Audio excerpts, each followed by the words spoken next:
Hello student और study class में आपका स्वागत है। आज हम आप सबों के लिए लाए हैं अरिहंत पब्लिकेशन का बाल विकास एवं शिक्षा शास्त्र का प्रश्न उत्तर। इसमें मल्टीपल चॉइस ऑफ क्वेश्चन है। पहला अध्याय मैंने ऑलरेडी समाप्त कर चुका हूं, जिसका लिंक डिस्क्रिप्शन में मिल जाएगा, वहां से आप उस वीडियो को भी देख सकते हैं। तो आइए शुरुआत करते हैं अध्याय 2 से। बाल विकास, अर्थ, आवश्यकता, क्षेत्र, अवस्थाएं एवं सिद्धांत तथा उनको प्रभावित करने वाले कारक। तो अरिहंत सीटेट का पहला क्वेश्चन है, डैश के अलावा निम्नलिखित कारणों से खेल युवा बच्चों के विकास में एक महत्वपूर्ण भूमिका निभाता है। तो कौन सा महत्वपूर्ण भूमिका निभाता है? तो 1 बाय 1 इसको डिस्क्राइब करेंगे। वे अपने शरीर पर निपुणता प्राप्त करते हैं? नहीं।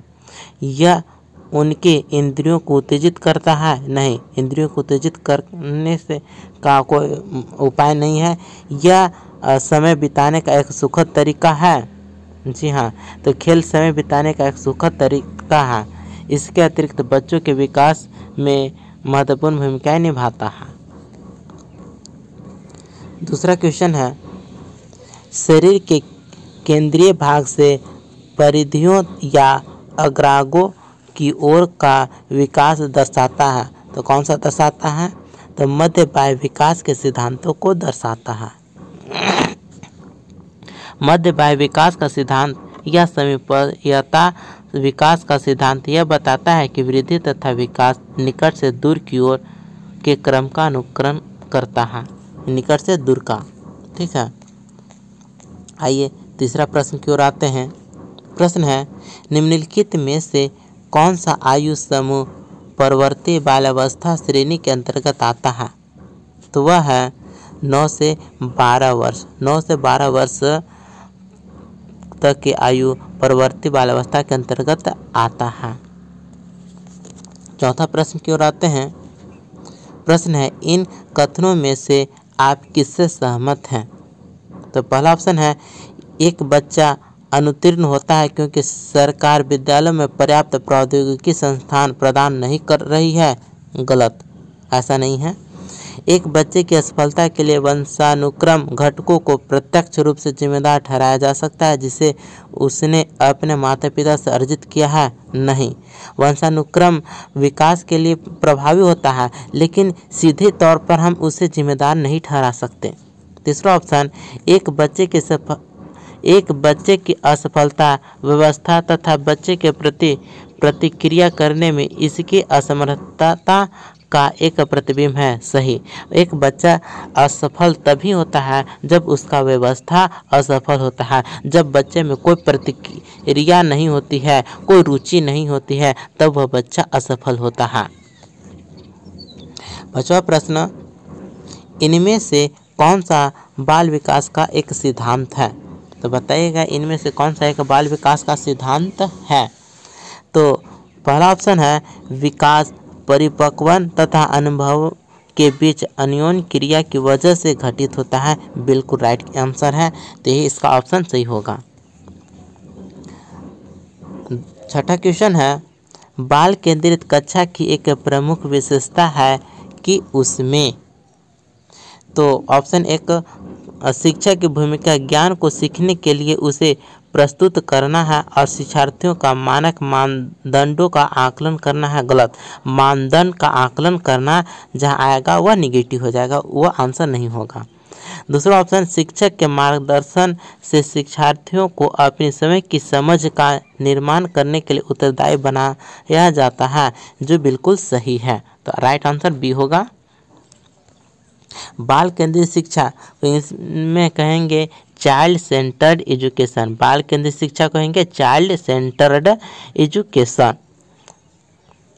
इसमें बच्चों के अनुद्देश्य शिक्षा प्रणाली व्यवस्था किया जाता है।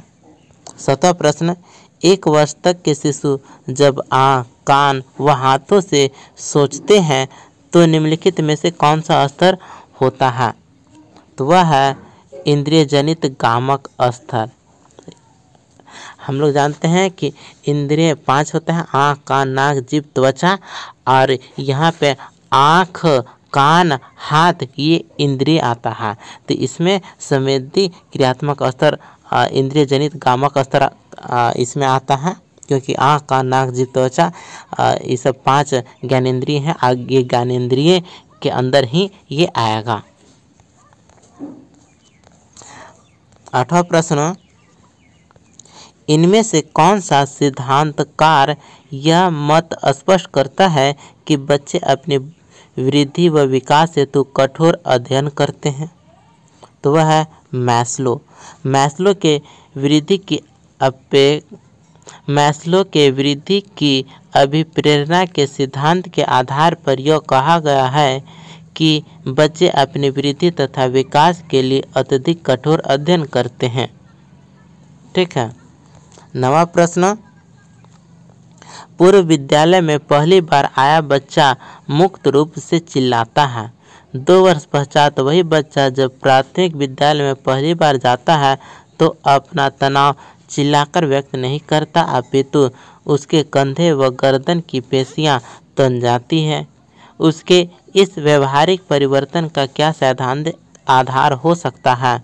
तो वह है विभेद व एकीकरण विकास के लक्षण। ठीक है, विभेद व एकीकरण विकास के लक्षण। तो इस प्रकार के क्वेश्चन हमेशा एग्जाम में पूछे जाते हैं, इसलिए ये वेरी वेरी इम्पोर्टेंट है। प्री स्कूल में जब बच्चा पहली बार आता है तो वह मुक्त रूप से चिल्लाता है।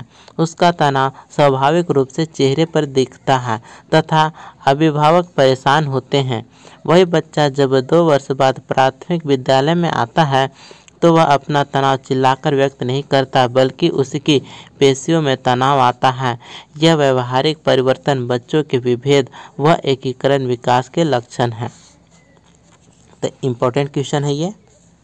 अगला प्रश्न, शिक्षण अधिगम प्रक्रिया में व्यक्तिगत रूप से ध्यान देना महत्वपूर्ण है, क्योंकि बच्चों की विकास दर भिन्न होती है और वे भिन्न तरीकों से सीख सकते हैं।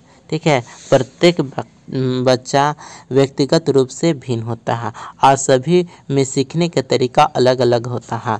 कोई जल्दी सीख जाता है, कोई देर से सीखता है। किसी को सीखने के लिए व्याख्या चाहिए तो किसी को खेल विधि से सीख सकता है, किसी को मनोरंजन से सीखता है, कोई बहुत देरी से सीखता है। मतलब अलग अलग तरीकों से बच्चा सीख पाता है। 11वां प्रश्न है, निम्नलिखित में से कौन सा सूक्ष्म गति कौशल का उदाहरण है? तो वह है लिखना। लिखना सूक्ष्म गति कौशल का उदाहरण है।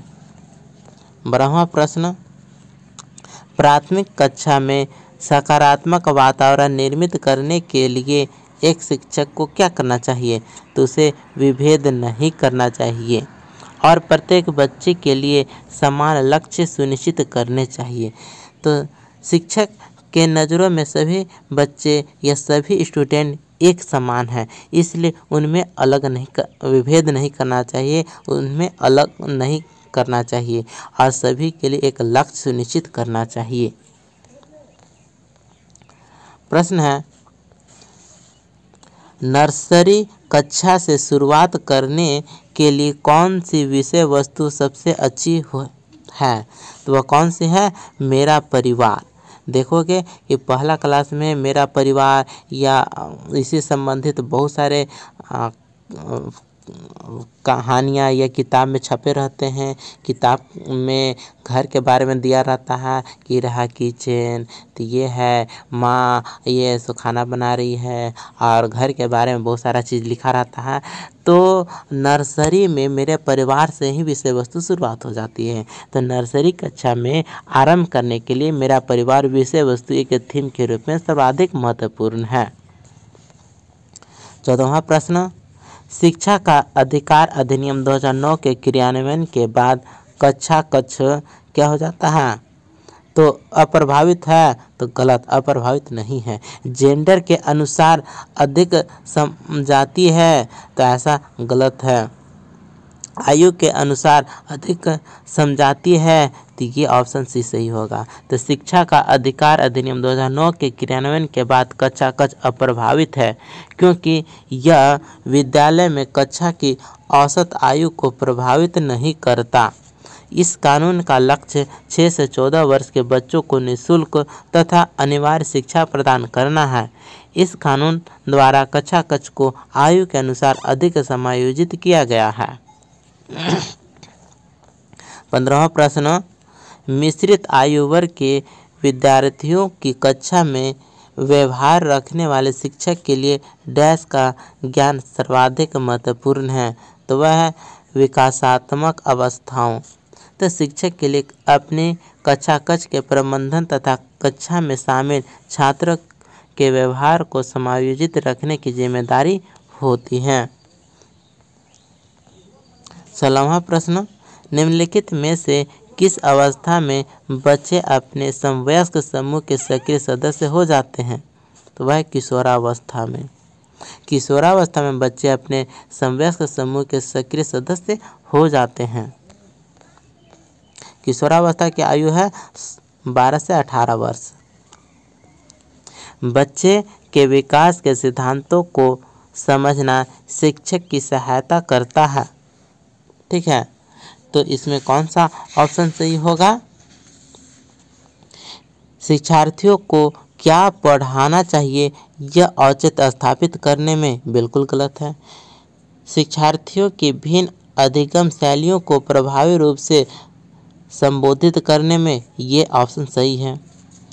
शिक्षार्थियों के सामाजिक स्तर को पहचानने में यह बिल्कुल गलत है। समाज किसी भी धर्म का रहे, किसी का जात का रहे, किसी भी समाज में रहे, सभी को एक समान देखा जाता है, तो ये बिल्कुल गलत है। शिक्षार्थियों की आर्थिक पृष्ठभूमि को पहचानने में गलत है। आर्थिक पृष्ठभूमि पहचानने के लिए ये नहीं है। तो शिक्षक के नज़रों में सभी विद्यार्थी एक समान है, इसलिए ऑप्शन बी सही होगा। शिक्षार्थियों की भिन्न अधिगम शैलियों को प्रभावी रूप से संबोधित करने में। 18वां प्रश्न, बच्चे के उचित विकास को सुनिश्चित करने के लिए उसका स्वस्थ शारीरिक विकास का एक महत्वपूर्ण आवश्यकता है। तो यह कथन तो क्या है, सही है कि गलत है? ठीक है, तो यह कथन है सो ऑप्शन नंबर बी सही है, क्योंकि शारीरिक विकास के अन्य पक्षों के साथ अंतर संबंधित है। ठीक है, तो व्याख्या इसका पढ़ लेते हैं। बच्चे के उचित विकास को सुनिश्चित करने के लिए उसका स्वस्थ शारीरिक विकास एक महत्वपूर्ण आवश्यकता है। सामाजिक, भावनात्मक तथा संवेगात्मक विकास के लिए भी शारीरिक विकास का होना आवश्यक है। ये सभी एक दूसरे के अंतर संबंधित हैं। अब हम स्टेट टेट के बारे में अब डिस्क्राइब करेंगे, जिसमें यूपी टेट, यू टेट, बहुत सारा टेट स्टेट टेट का क्वेश्चन रहेगा। तो अब हम उसका प्रश्न उत्तर करेंगे। 19वां क्वेश्चन है, गिरोह अवस्था किस आयु वर्ग एवं विलंब विकास से संबंधित है? तो ऑप्शन नंबर सी 8 से 10 वर्ष एवं सामाजिकरण। ठीक है, तो गिरोह अवस्था 8 से 10 वर्ष के आयु का है और विलंब विकास सामाजिकरण है। ठीक है, तो गिरोह अवस्था वह होती है जिसमें बालक समूह में रहना पसंद करता है या उसका सदस्य बन जाता है। यह सामाजिकरण की महत्वपूर्ण अवस्था कहलाती है। इस अवस्था में बच्चों में समूह भावना का विकास होने लगता है, अर्थात उनमें समूह में खेलने, समूह में रहने एवं मित्र बनाने की प्रवृत्ति बढ़ती है।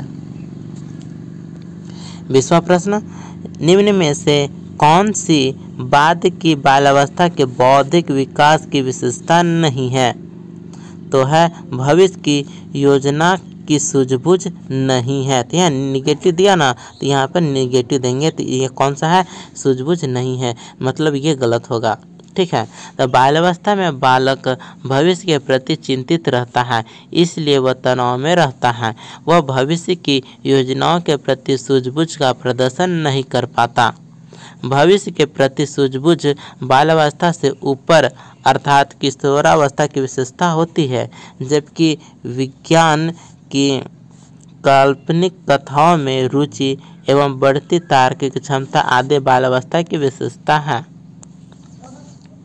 21वां प्रश्न, निम्न में से कौन सी बाल्यावस्था की एक विशेषता नहीं है? तो कौन सी नहीं है विशेषता? तो अभिवृद्धि में स्थिरता, ये बाल्यावस्था की विशेषता है। सामूहिकता की प्रबलता, यह बाल्यावस्था की अवस्था है। तो बालक समूह में रहना पसंद करता है। जिज्ञासा की कमी, गलत है। जिज्ञासा बालक में होता है। समूह एवं खेलों में सहभागिता है, यानी ऑप्शन सी विशेषता नहीं है। ठीक है, तो बाल्यावस्था की विशेषता नहीं है, यहाँ निगेटिव दिया, मतलब यहाँ जिज्ञासा की कमी, तो यह ऑप्शन सी होगा। 20वां प्रश्न, हाँ 22वां प्रश्न, विद्रोह की भावना की प्रवृत्ति निम्न में से किस अवस्था से संबंधित है? तो वह है पूर्व किशोरावस्था से। पूर्व किशोरावस्था से विद्रोह की भावना की प्रवृत्ति की अवस्था को माना जाता है। पूर्व किशोरावस्था 12 से 14 वर्ष की अवस्था को पूर्व किशोरावस्था कहा जाता है, में शारीरिक और मानसिक स्वतंत्रता की प्रबल भावना होती है। अतः यदि उस पर किसी प्रकार का प्रतिबंध लगाया जाता है तो वह उसका विद्रोह करता है। ठीक है, अब आते हैं 23वां प्रश्न में, निम्न में से कौन सा शारीरिक विकास का एक प्रमुख नियम है? तो कौन सा नियम है? मानसिक विकास से भिन्नता का नियम, गलत। अनियमित विकास का नियम, हाँ यही सही है। द्रुतगामी विकास का नियम, नहीं, आगे की ओर नहीं सोच पाता है। कल्पना और संवेगात्मक विकास से संबंध का नियम, नहीं, संबंध का नियम शारीरिक विकास का नियम नहीं है, तो इसलिए ऑप्शन बी सही होगा। अनियमित विकास का नियम शारीरिक विकास का नियम है। अन्य प्राणियों की तुलना में मनुष्य के शारीरिक विकास की गति बहुत धीमी तथा अनियमित होती है। शैशवावस्था एवं बाल्यावस्था में शारीरिक विकास सिर से पैर की ओर एवं निकट से दूर की ओर विकास के सिद्धांत के अनुसार होता है। शैशवावस्था में शारीरिक वृद्धि एवं परिवर्तन तीव्रता गति से होता है। बाल्यावस्था में यह गति धीमी हो जाती है। पुनः किशोरावस्था में विकास तीव्रतम गति से होता है। अतः अनियमित विकास का नियम शारीरिक विकास का एक प्रमुख नियम है। ठीक है, 24वां प्रश्न आते हैं, निम्न में से कौन सा विकास का सिद्धांत नहीं है? तो अनुकूलित प्रत्यावर्तन का सिद्धांत विकास का सिद्धांत नहीं है। तो विकास के अंतर्गत निरंतरता, परस्पर संबंध तथा समान प्रतिमान के सिद्धांत आते हैं, जबकि अनुकूलित प्रत्यावर्तन का सिद्धांत अधिगम से संबंधित होता है। विकास एक जीवन प्रयत्न चलने वाली प्रक्रिया है, सभी लोग जानते हैं, जो गर्भाधान से लेकर मृत्यु पर्यंत तक चलती है। ठीक है, 25 प्रश्न, विकास के परिणाम स्वरूप नवीन विशेषताएं और नवीन योग्यताएं प्रकट होती है, यह कथन किसने दिया? तो वह दिया हरलॉक ने।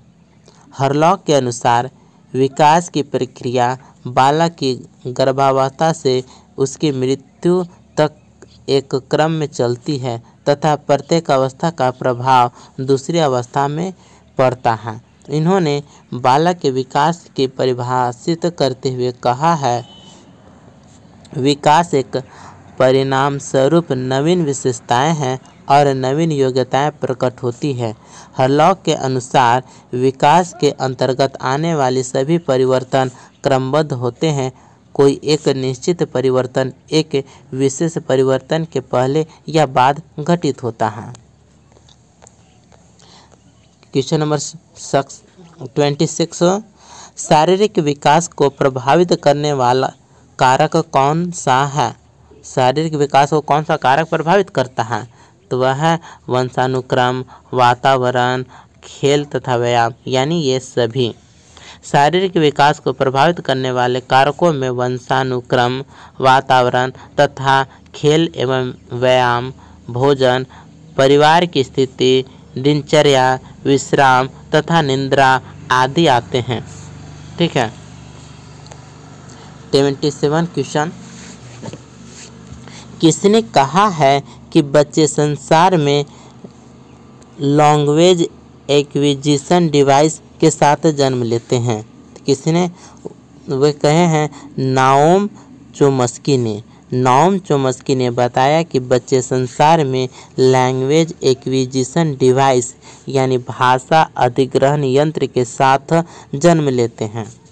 लैंग्वेज एक्विजिशन डिवाइस यानी LAD, L से लैंग्वेज, S से एक्विजिशन, D से डिवाइस यानी लैंग्वेज एक्विजिशन डिवाइस की संकल्पना सबसे पहले नाओम चोम्स्की ने प्रतिपादित की। ठीक है। 28 क्वेश्चन, निम्नलिखित में से किस अवस्था में शिशु आत्म केंद्रित होता है? तो वह है शैशवावस्था में। शैशवावस्था में शिशु आत्म केंद्रित व्यवहार करता है। उसकी समस्त क्रियाएं खुद से संबंधित होती है।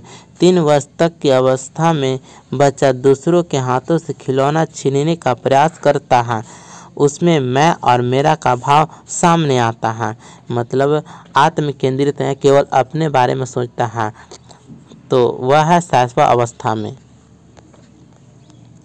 29 प्रश्न, पहचान विकास संबंधित है? तो पहचान विकास किस सिद्धांत से संबंधित है? तो वह है एरिक्सन के सिद्धांत से। एरिक्सन के सिद्धांत से पहचान विकास संबंधित है। एरिक्सन ने मनोसामाजिक विकास सिद्धांत के अंतर्गत पहचान बनाम पहचान भ्रांति नामक अवस्था को व्याख्यायित किया है। ठीक है। 30वां प्रश्न, शिशु का अधिकांश व्यवहार आधारित होता है तो किस पर होता है? तो वह मूल प्रवृत्ति पर। शिशु का अधिकांश व्यवहार मूल प्रवृत्तियों पर आधारित होता है, जैसे रोना, हंसना, स्वप्रेम की भावना आदि। ठीक है। तो शिशु तो मुंह से बोलेगा नहीं, तो रो कर, हंस कर, स्वप्रेम की भावना और रोना। अब रोने में भी बहुत सारा तरीका का है। कोई भूख लगेगा तो अलग तरह का रोएगा, अगर पीड़ा होगा उसमें अलग तरह का, या कुछ मांगेगा या कुछ शरीर के अंदर कोई तकलीफ है तो अलग तरीका है। हंसने में भी अलग अलग तरीकों से हंसकर व्यक्त करता है। तो शिशु अधिकांश व्यवहार मूल प्रवृत्ति पर आधारित होता है। क्वेश्चन नंबर 31, विकास की किस अवस्था में बुद्धि का अधिकतम विकास होता है? तो वह है बाल्यावस्था में। बाल्यावस्था में बुद्धि का अधिकतम विकास होता है। सामान्यतः इस अवस्था को 2 भागों में विभाजित किया गया है। पहला है पूर्व बाल्यावस्था और दूसरा है उत्तर बाल्यावस्था। पूर्व बाल्यावस्था 2 से 6 वर्ष और उत्तर बाल्यावस्था 6 से 12 वर्ष। तो बाल्यावस्था यह अवस्था तो हो गया उत्तर बाल्यावस्था है और एक है पूर्व बाल्यावस्था। पूर्व बाल्यावस्था 2 से 6 वर्ष और उत्तर बाल्यावस्था 6 से 12 वर्ष। ठीक है। तो ये बाल्यावस्था में विकास की में बुद्धि का अधिकतम विकास होता है, तो बाल्यावस्था में। अगला प्रश्न, कोहलबर्ग के अनुसार किस अवस्था में नैतिकता बाह्य कारकों द्वारा निर्धारित होती है? तो वह है पूर्व पारंपरिक अवस्था। पूर्व पारंपरिक अवस्था में बालक में नैतिकता बाह्य कारकों के द्वारा निर्धारित होती है। पूर्व परंपरागत स्तर या पूर्व नैतिक स्तर 4 से 10 वर्ष तक होता है। पूर्व परंपरागत स्तर या पूर्व नैतिक स्तर 4 से 10 वर्ष तक। इस आयु में बालक अपनी आवश्यकताओं के संबंध में सोचते हैं। नैतिक दुविधाओं से संबंधित प्रश्न उनके लाभ या हानि पर आधारित होते हैं। नैतिक कार्य का संबंध सामाजिक एवं सांस्कृतिक रूप से यह सही है एवं क्या गलत है इससे संबंधित होता है। इसे अच्छा या बुरा, सही या गलत की व्याख्या मिलने वाले दंड, पुरस्कार अथवा नियमों का समर्थन करने वाले व्यक्तियों की शारीरिक क्षमता या उसके परिणाम से मापा जाता है। क्वेश्चन नंबर 33, डैश जन्मजात व्यक्तिगत गुणों का योगफल है, तो वह है वंशानुक्रम। तो वंशानुक्रम जन्मजात व्यक्तिगत गुणों का योगफल है। आनुवंशिकता या वंशानुगत गुणों जैसे शारीरिक, मानसिक, सामाजिक का एक पीढ़ी से दूसरी पीढ़ी में हस्तांतरण होने की प्रक्रिया को आनुवंशिकता या वंशानुक्रम कहा जाता है। क्वेश्चन नंबर 34, विकास के मनोसामाजिक सिद्धांत का प्रतिपादन डैश ने किया, तो किसने किया, तो वह एरिक्सन ने। विकास के मनोसामाजिक सिद्धांत का प्रतिपादन एरिक्सन ने किया था। इनका विश्वास था कि बालक के विकास में सामाजिक कारकों की भूमिका महत्वपूर्ण होती है, न कि जैविक कारकों की। क्वेश्चन नंबर 35, मनोलैंगिक विकास में सुप्तावस्था का वर्ष अंतराल संबंधित है, तो वह है 6 से यौवन तक। मनोलैंगिक विकास में सुप्तावस्था का वर्ष अंतराल 6 से यौवन तक है। ठीक है, 6 वर्ष से यौवन वर्ष तक। यौवन का मतलब है किशोरावस्था, यानी 6 वर्ष से किशोरावस्था तक की अवस्था को सुप्तावस्था का वर्ष अंतराल कहा जाता है। क्वेश्चन नंबर 36, तर्क, जिज्ञासा तथा निरीक्षण शक्ति का विकास होता है किस आयु पर, बताइए, तो वह है 11 वर्ष। ठीक है, तो तर्क, जिज्ञासा तथा निरीक्षण शक्ति का विकास 11 वर्ष की आयु पर होता है। इस अवस्था में तार्किक चिंतन की क्षमता का विकास, समस्या समाधान की क्षमता का विकास, वास्तविक एवं अवास्तविक में अंतर करने की क्षमता का विकास होता है। क्वेश्चन नंबर 37, इस अवस्था में बालकों में नई खोज करने की और घूमने की प्रवृत्ति बहुत अधिक बढ़ जाती है। वह उत्तर बाल्यावस्था में। उत्तर बाल्यावस्था का आरंभ 6 वर्ष की आयु के बाद होता है। यह 12 वर्ष की अवस्था तक चलता है। इस अवस्था में बालकों में सांवेगिक विकास तेजी से होता है। ठीक है, क्वेश्चन नंबर 38, डैश की अवस्था तक बालक की दृष्टि एवं श्रवण इंद्रियां पूर्ण विकसित हो चुकी होती है। वह 3 अथवा 4 वर्ष। 3 से 4 वर्ष की अवस्था में बालक की दृष्टि तथा श्रवण इंद्रियों का विकास पूर्ण रूप से हो जाता है। वह आसपास की वस्तुओं को पहचानने लगते हैं। इससे बच्चों को परिवेश का ज्ञान होने लगता है। इस अवस्था में बच्चे अपनी विभिन्न क्रियाओं से अपनी ओर आकर्षित करने लगते हैं। क्वेश्चन 39, गामक विकास से हमारा तात्पर्य मांसपेशियों के विकास से तथा पैरों के उचित उपयोग तथा डैश में आया परिवर्तन है, तो वह है शक्ति और गति। तो गामक विकास से हमारा तात्पर्य मांसपेशियों में विकास के साथ शक्ति और गति में आया परिवर्तन है। बच्चों के गामक विकास का प्रभाव उसके शारीरिक तथा मानसिक वृद्धि पर भी होता है। तो ये किसके कारण होता है? शक्ति और गति के कारण। अगला प्रश्न, 20वीं शताब्दी को बालक की शताब्दी कहा जाता है। यह परिभाषा दी है क्रो एंड क्रो ने।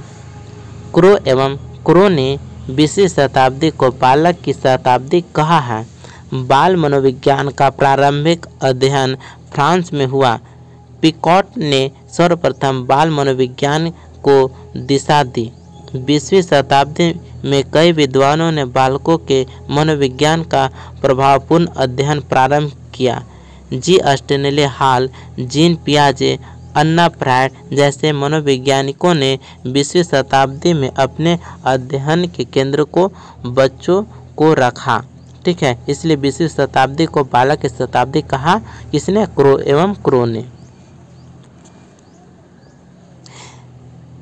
इस अवस्था में मिथ्या पक्वता यानी सीडो मैच्योरिटी का समय भी कहा जाता है, वह बाल्यावस्था को। रॉस ने बाल्यावस्था को मिथ्या एवं छद्म परिपक्वता यानी सीडो मैच्योरिटी की अवस्था कहा है। 6 से 7 वर्ष की अवस्था में बालक के शारीरिक तथा मानसिक विकास में स्थिरता आती है, जिससे मस्तिष्क के परिपक्व होने की अनुभव होता है, किंतु ऐसा नहीं होता, जिस कारण इसे मिथ्या एवं छद्म परिपक्वता कहा गया है। क्वेश्चन 42 अप्रत्यय पथ समस्याओं का उपयोग किस श्रेणी के प्रयोज्यों के लिए किया जाता है? तो वह है आंसर बी प्रौढ़ों के लिए अप्रत्यय पथ समस्याओं का उपयोग किया जाता है। अगला प्रश्न बाल्यकाल होता है, तो वह 6ठे वर्ष से लेकर 12 वर्ष की आयु तक। सामान्यतः बाल्यावस्था 6 से 12 वर्ष की अवस्था की अवधि तक मानी जाती है। अगला प्रश्न एक बालक की संज्ञानात्मक शक्तियों जैसे कल्पना शक्ति, बुद्धि, निर्णय लेने की क्षमता आदि का संबंध है बालक के किस विकास से? वह है मानसिक विकास से। कल्पना शक्ति, बुद्धि, निर्णय लेने की क्षमता आदि का संबंध बालक के मानसिक विकास से होता है। किससे? तो मानसिक विकास से।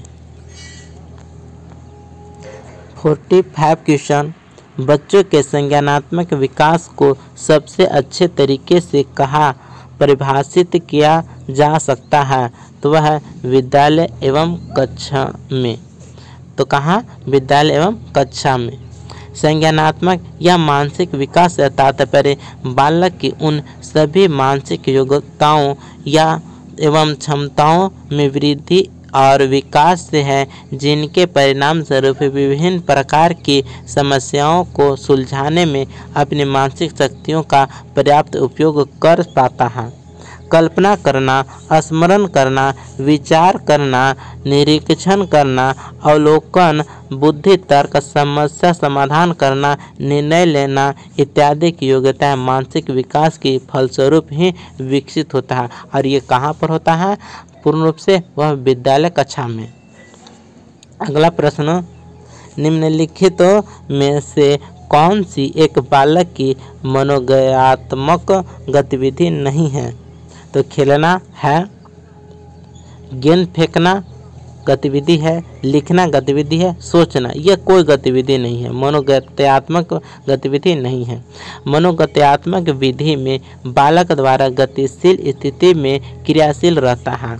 इसमें खेलना, गेंद फेंकना तथा लिखना शामिल है, जिसमें क्रियाशील है मतलब कोई कार्य कर रहा है। जबकि बालक का शारीरिक विकास मनोगत्यात्मक अवस्था में सबसे अधिक होता है। सोचना मनोगत्यात्मक गतिविधि नहीं है, यह एक मनोस्थैतिक गतिविधि है।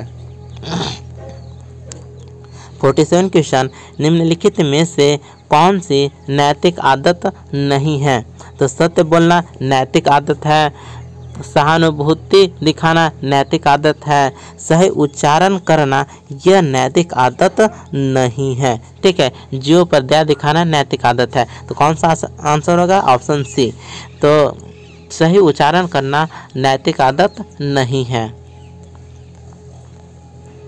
48 क्वेश्चन निम्नलिखित में से कौन सा कारक बच्चे के संवेगात्मक विकास को सबसे कम प्रभावित करने वाला है? तो परिवार बहुत ज़्यादा प्रभावित करता है, आर्थिक स्थिति बहुत ज़्यादा, स्वास्थ्य बहुत, खेलकूद तो ये खेल कूद विकास को बहुत कम प्रभावित करने वाला कारक है। ऑप्शन डी हो जाएगा खेल कूद। पारिवारिक वातावरण, आर्थिक स्थिति तथा स्वास्थ्य बच्चों के संवेगात्मक विकास को सर्वाधिक प्रभावित करते हैं। खेलकूद संवेगात्मक विकास को प्रभावित करता है, परंतु यह अधिक महत्वपूर्ण कारक नहीं है, क्योंकि संवेगात्मक स्थिति के अनुसार ही खेल का निर्धारण किया जाता है। खेल बालक में समायोजन एवं शारीरिक विकास का महत्वपूर्ण कारक है। 49 क्वेश्चन, शिक्षा बच्चों की सहायता होती है। शिक्षा बच्चों की सहायक होती है उनके किस विकास में? तो वह सर्वांगीण विकास में, यानी बच्चों के सभी विकास में। ठीक है, शारीरिक, मानसिक, संवेगात्मक, सामाजिक सभी विकास को कहेंगे सर्वांगीण विकास। शिक्षा का उद्देश्य बच्चों का सर्वांगीण विकास करना होता है, ताकि परिस्थितियों के साथ वह समय का समायोजन स्थापित कर अपनी बुद्धि का अधिकतम विकास कर सके। शिक्षा एक सामाजिक प्रक्रिया है जिसके द्वारा मनुष्य की जन्मजात शक्तियों का विकास होता है। उसके आचार विचार में निरंतर परिवर्तन, परिमार्जन एवं परिवर्तन होता है और वह अपनी सभ्यता एवं संस्कृति को समझने, उसे सुरक्षित रखने और उसमें विकास करने में समर्थ होता है। 50 क्वेश्चन, स्टैनले हॉल के अनुसार अधिक तनाव और तूफान की अवस्था है वह किशोरावस्था। किशोरावस्था यह अवस्था जीवन का संधिकाल है। किशोरों तथा किशोरियों में काम भावना के लक्षण स्पष्ट दिखाई देते हैं। ठीक है, इसलिए इनमें अधिक तनाव और तूफान की अवस्था कहा जाता है किशोरावस्था को। 51 क्वेश्चन, निम्नलिखित में से कौन सा कारक बालक के व्यक्तित्व विकास को प्रभावित करता है? तो आनुवंशिकता प्रभावित करता है, भौतिक वातावरण भी प्रभावित करता है, सामाजिक वातावरण ये भी, यानी उपरोक्त सभी। ऑप्शन डी सही होगा इसमें। आनुवंशिकता, भौतिक वातावरण तथा सामाजिक वातावरण ऐसे कारक हैं जो व्यक्तित्व के विकास को प्रभावित करते हैं।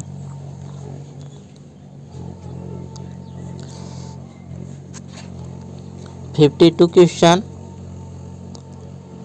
सामान्यतया लड़के और लड़कियों में शारीरिक विकास की निम्नलिखित विशेषता प्रेक्षित की जाती है।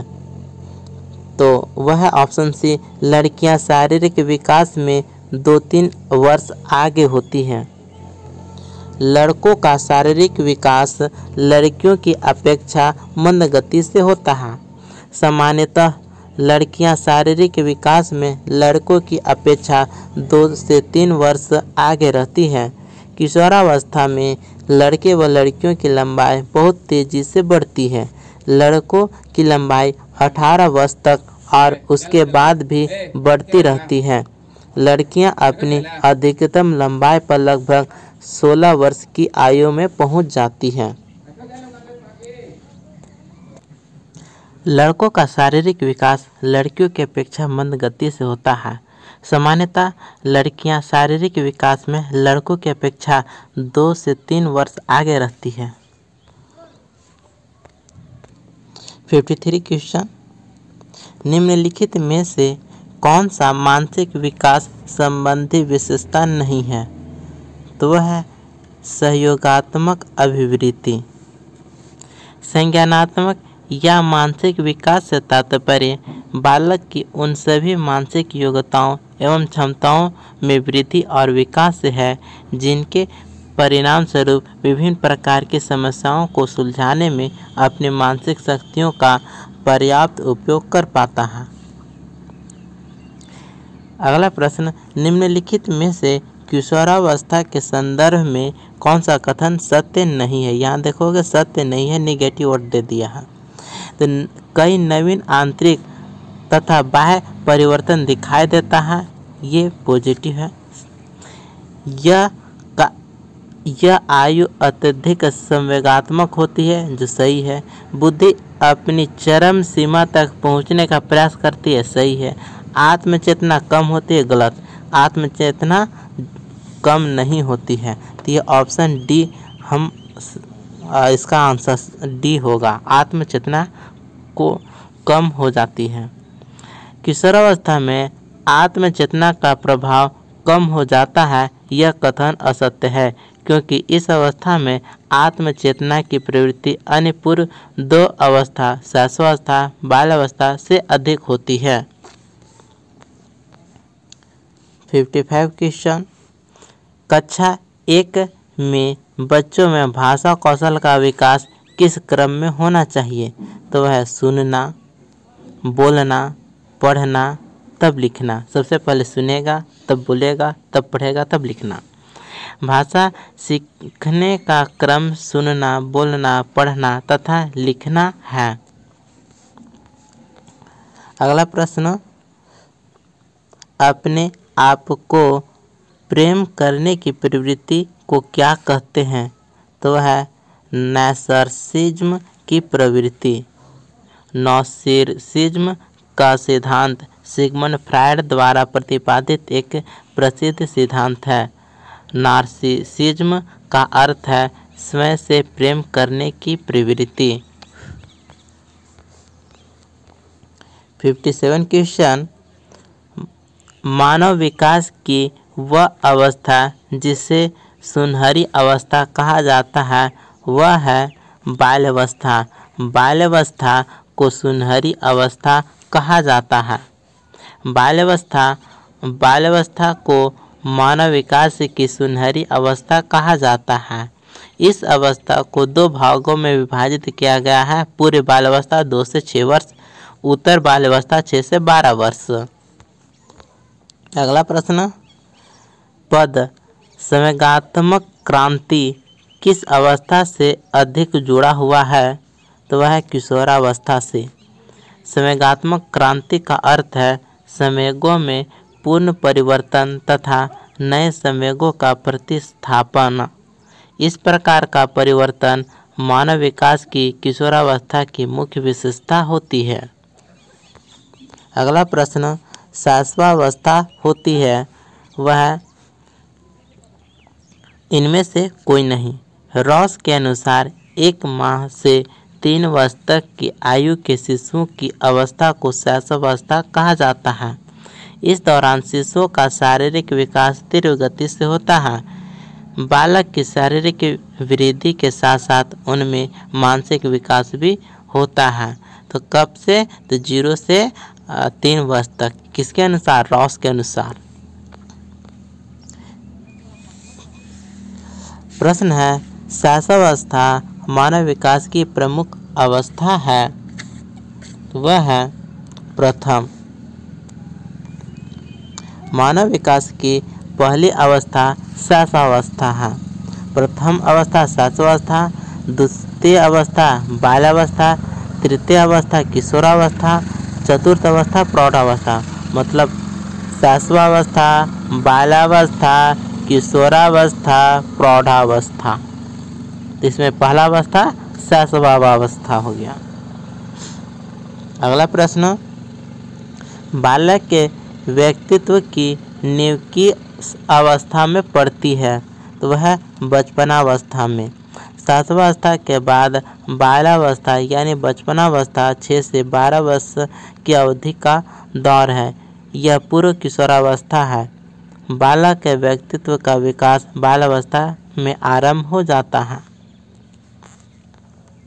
अगला प्रश्न, सामान्य बुद्धि बालक प्रायः किस अवस्था में बोलना सीख जाते हैं? तो वह है 36 माह। सामान्य बुद्धि वाले बच्चे प्रायः 36 महीने आयु के बाद बोलना आरंभ कर देते हैं। सामान्य बुद्धि वाले बच्चों की बुद्धि लब्धांक प्रायः 90 से 110 के बीच होता है। अगला प्रश्न, गर्भस्थ शिशु में संवेदनशीलता का विकास प्रारंभ होता है सिर से। तो गर्भावस्था में भ्रूण का विकास सिर से पैर की ओर होता है। गर्भ में शिशु के विकास की प्रक्रिया में पहले सिर का निर्माण होता है, उसके पश्चात हाथ पैरों में विकास होते हैं। ऊपर से संपूर्ण शरीर का विकास होता है, अतः शरीर की नीचे की ओर विकास की प्रक्रिया आरंभ हो जाती है। अगला प्रश्न, जन्मोत्तर जन्म के बाद की विकास की दूसरी प्रमुख अवस्था है, वह है शैशवावस्था। शिशु के जन्म से पूर्व की अवस्था गर्भावस्था होती है, जिसे विकास का पहला चरण कहते हैं। जन्म के उपरांत विकास की अवस्थाएं निम्न हैं: शैशवावस्था, बाल्यावस्था, किशोरावस्था, प्रौढ़ावस्था। ठीक है, तो अगला प्रश्न, दुबले पतले एवं क्षीण शरीर तथा कमजोर हृदय वाले बच्चों को कहा जाता है, वह नाजुक बालक।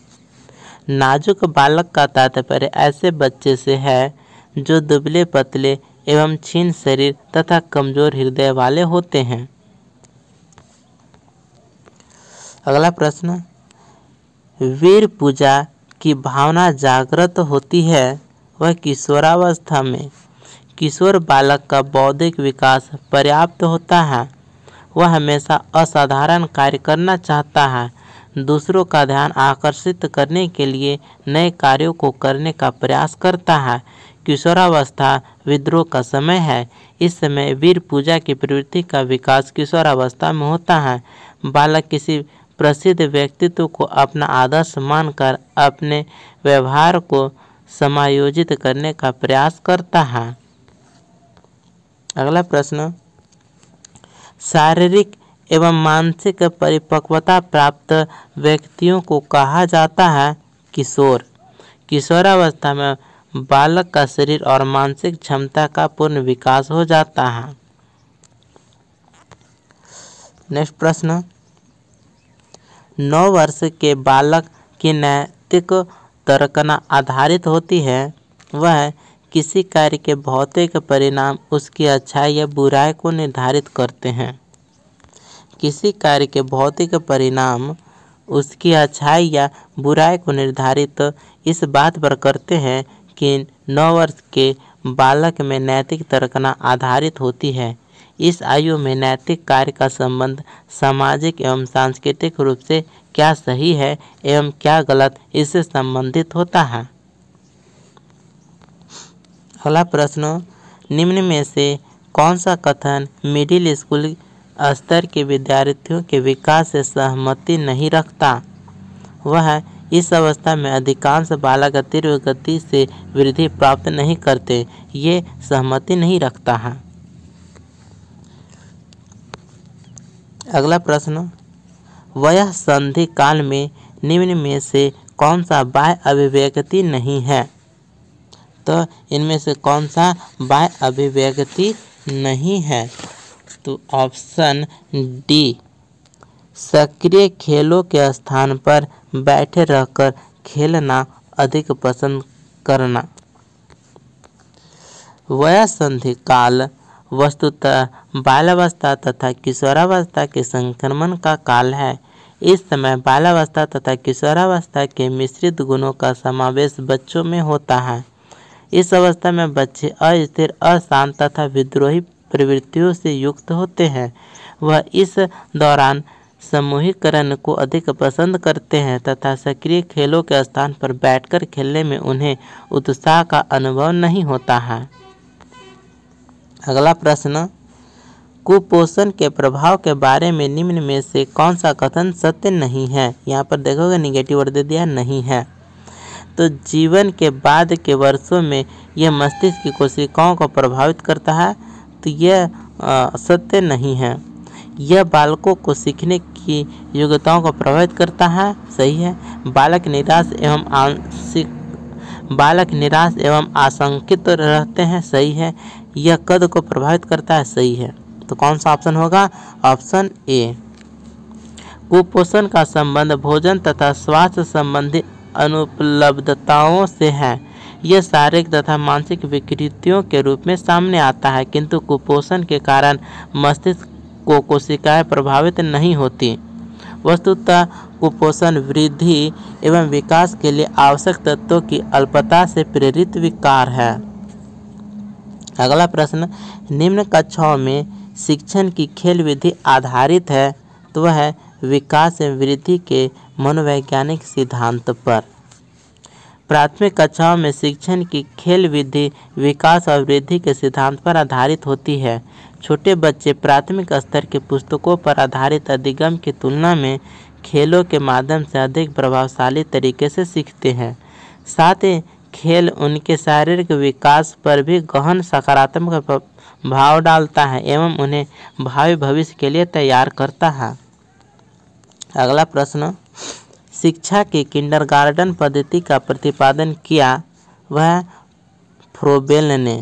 ऑप्शन सी, मनोवैज्ञानिक फ्रोबेल ने 1837 ईस्वी में जर्मनी में पहला किंडरगार्टन स्कूल खोला तथा किंडरगार्टन पद्धति का प्रतिपादन किया। अगला प्रश्न, वस्तुओं को क्रम से जमाने की क्षमता बालक में विकसित होती है जब वह पूर्व क्रिया अवस्था में हो। ऑप्शन बी, जीन पियाजे के अनुसार पूर्व संक्रियात्मक यानी पूर्व क्रिया अवस्था 2 से 7 वर्ष में बच्चा अपने परिवेश की वस्तुओं को पहचानने, क्रम में जमाने एवं उनमें विभेद करने लगता है। इस अवस्था में बच्चों में वस्तु स्थायित्व गुणों का विकास होने लगता है, जबकि इंद्रिय गति अवस्था जन्म से 2 वर्ष तक, मूर्त संक्रियात्मक अवस्था 7 से 11 वर्ष तक तथा औपचारिक क्रिया अवस्था 11 वर्ष से आगे की होती है।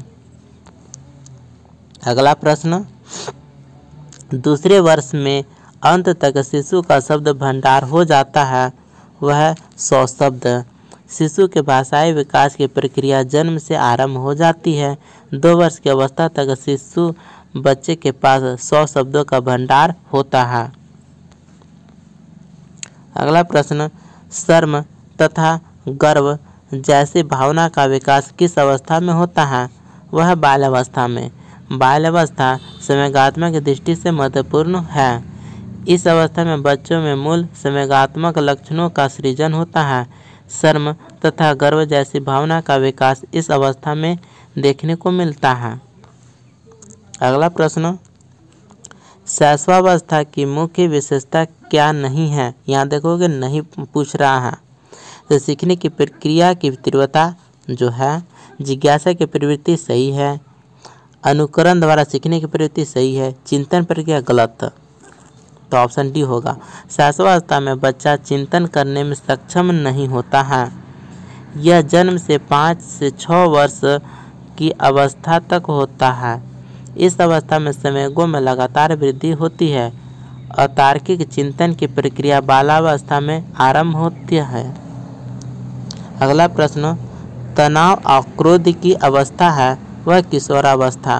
किशोरावस्था मानसिक शक्तियों के उच्च विकास का समय है। इस दौरान शारीरिक एवं मानसिक विकास तेजी से होता है। अगला प्रश्न,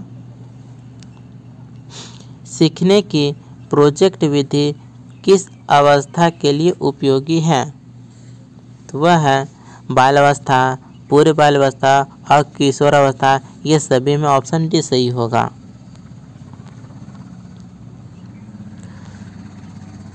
अगला प्रश्न, बालक के शारीरिक व क्रियात्मक विकास की दिशा होती है, तो वह है सिर से पैर तथा शरीर के मध्य से बाहर की ओर।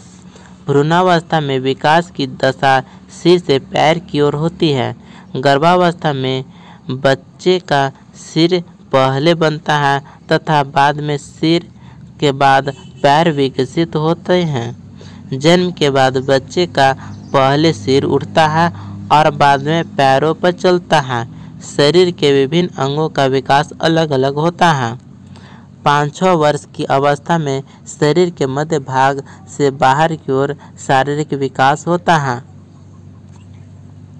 अगला प्रश्न, शिक्षा में फ्रोबेल का महत्वपूर्ण योगदान था, किस स्कूल का विकास में? तो वह है सी किंडरगार्टन के विकास में।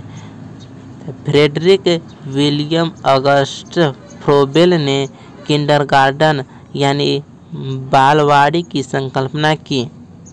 फ्रोबेल ने शैक्षणिक खिलौनों का विकास किया जिसे फ्रोबेल उपहार कहा जाता है। अगला प्रश्न, एक 13 वर्षीय बालक बात बात में अपने बड़ों से झगड़ा करने लगता है और हमेशा स्वयं को सही साबित करने की कोशिश करता है। वह विकास की किस अवस्था में है? वह है किशोरावस्था। किशोरावस्था में बच्चों में कृत्रिम परिवर्तन होते हैं। यह ऐसा समय होता है जब अनेक अनुभवों का विकास बच्चों में होता है। 83 क्वेश्चन, बिग व हंट के अनुसार किस अवस्था की विशेषताओं की सर्वोत्तम रूप से व्यक्त करने वाला एक शब्द परिवर्तन, परिवर्तन शारीरिक, सामाजिक और मनोवैज्ञानिक होता है? तो ऑप्शन सी किशोरावस्था में। बिग तथा हंट ने शरीर बालक के शारीरिक, सामाजिक तथा मनोवैज्ञानिक परिवर्तन की प्रक्रिया का वर्गीकरण किया है। उनके अनुसार परिवर्तन का सबसे बेहतर रूप किशोरावस्था के रूप में देखने को मिलता है। 84 क्वेश्चन, हिंदी अक्षरों को बालक किस आयु में पहचानने लगते हैं? तो ऑप्शन सी 5 वर्ष की आयु में। हिंदी भाषा परिवार के 5 वर्ष की आयु का बच्चा हिंदी के अक्षरों को पहचानने लगता है। वैसे आजकल कुछ कम आयु के बच्चों का नामांकन नर्सरी तथा केजी वर्गों में होने लगा है और उन्हें भाषा के वर्णों से परिचित कराया जा रहा है। 85 क्वेश्चन, नवजात शिशु का भार होता है वह 7 पाउंड। नवजात शिशु का भार 7 पाउंड होता है। यह वजन माता पिता के शरीर अनुसार तथा पोषण पर भी आधारित होता है। अक्सर जन्म के दौरान भारत में बच्चों का वजन लिया जाता है। यह 5 से 10 पाउंड के बीच पाया जाता है, परंतु आदर्श भार 7 पाउंड यानी 3.5 केजी होना चाहिए। 86 क्वेश्चन, साइजॉइड वर्ग में किस प्रकार के बालक आते हैं? यानी उपरोक्त में से कोई नहीं, ऐसा ऑप्शन गलत है। ठीक है, तो कोई भी ऑप्शन नहीं होगा। यानी साइजॉइड वर्ग के अंतर्गत मानसिक विकार से जुड़े दिव्यांगता वाले बालकों को स्थान दिया जाता है, यानी इनमें से कोई नहीं। तो कौन सा है? साइजॉइड में कोई भी आंसर नहीं होगा। तो साइजॉइड वर्ग के अंतर्गत मानसिक विकार से जुड़ी दिव्यांगता वाले बालकों को स्थान दिया जाता है। साइजॉइड में मानसिक विकार है, मन स्थिति खराब है, तो इसमें अंतर्गत आता है जिसमें मानसिक विकार आ गया है। 87 क्वेश्चन, वृद्धि को प्रभावित करने वाले कारक हैं तो कौन है? तो वह है ये सभी, यानी पर्यावरण, स्वास्थ्य और आहार सभी हैं। वृद्धि को प्रभावित करने वाले कारकों में वंशानुक्रम, पर्यावरण, स्वास्थ्य, आहार इत्यादि सम्मिलित रूप से शामिल हैं। वृद्धि को प्रभावित करने वाले कारकों में अंतःस्रावी ग्रंथियों का महत्वपूर्ण योगदान होता है। यह शरीर का उपापचय के लिए उत्तरदायी है। 88 क्वेश्चन, मनोविज्ञान के अनुसार बाल विकास की कौन सी अवस्था सबसे जटिल व कठिन है? वह है किशोरावस्था में। स्टैनले हॉल के अनुसार किशोरावस्था बड़े ही संघर्ष, तनाव तथा तूफान का काल है। किसने कहा? स्टैनले हॉल ने। 89 क्वेश्चन, बच्चे के विकास के शीर्षस्थ सिद्धांत के अनुसार निम्न में से सत्य कथन है तो वह विकास सिर से पैर की ओर होता है। बाल विकास के शीर्षस्थ सिद्धांत के अनुसार विकास सिर से पैर की ओर होता है। 90 क्वेश्चन, विकास के परिप्रेक्ष्य में समय के साथ होने वाले परिवर्तनों में निम्न में क्या शामिल है? वह दर। वाटर्स तथा उनके सहयोगियों ने विकास के परिप्रेक्ष्य में समय के साथ होने वाले परिवर्तनों को स्पष्ट किया है। इस परिवर्तन में विकास दर तथा उसकी गति को मुख्य रूप से चिन्हित किया गया है। शारीरिक विकास की गति जन्म के बाद के महीनों में तेज होती है और बाद में धीमी पड़ जाती है। वृद्धि दर के निर्धारण में आनुवंशिक कारकों की मुख्य भूमिका होती है। तो इसलिए क्या शामिल है, तो वह दर शामिल है। 91 क्वेश्चन, वह प्रक्रिया जिसके द्वारा माता पिता यह अनुमान लगाते हैं कि उनके बच्चे में सभी सकारात्मक गुण हैं क्योंकि एक गुण सकारात्मक है कहलाता है, तो वह है हाउथेनी का प्रभाव। हाउथेनी प्रभाव के अनुसार माता पिता द्वारा अपने बच्चे में प्राप्त एक गुण के सकारात्मक होने पर अन्य गुणों के सकारात्मक होने का अनुमान लगाया जाता है। तो यह है हाउथेनी का प्रभाव। बालक का प्रारंभिक विकास मुख्यतः किस पर निर्भर है, तो वह है माता पिता पर।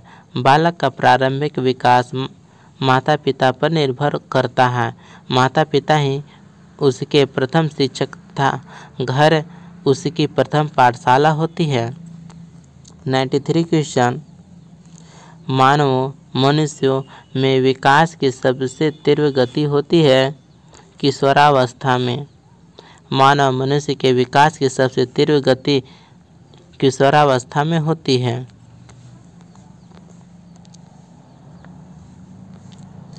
तो यहीं पर आपका 93 क्वेश्चन समाप्त होता है, यानी अध्याय 2। तो हम अध्याय 3 को लेकर के जल्द ही हाजिर होते हैं। तब तक के लिए जय हिंद।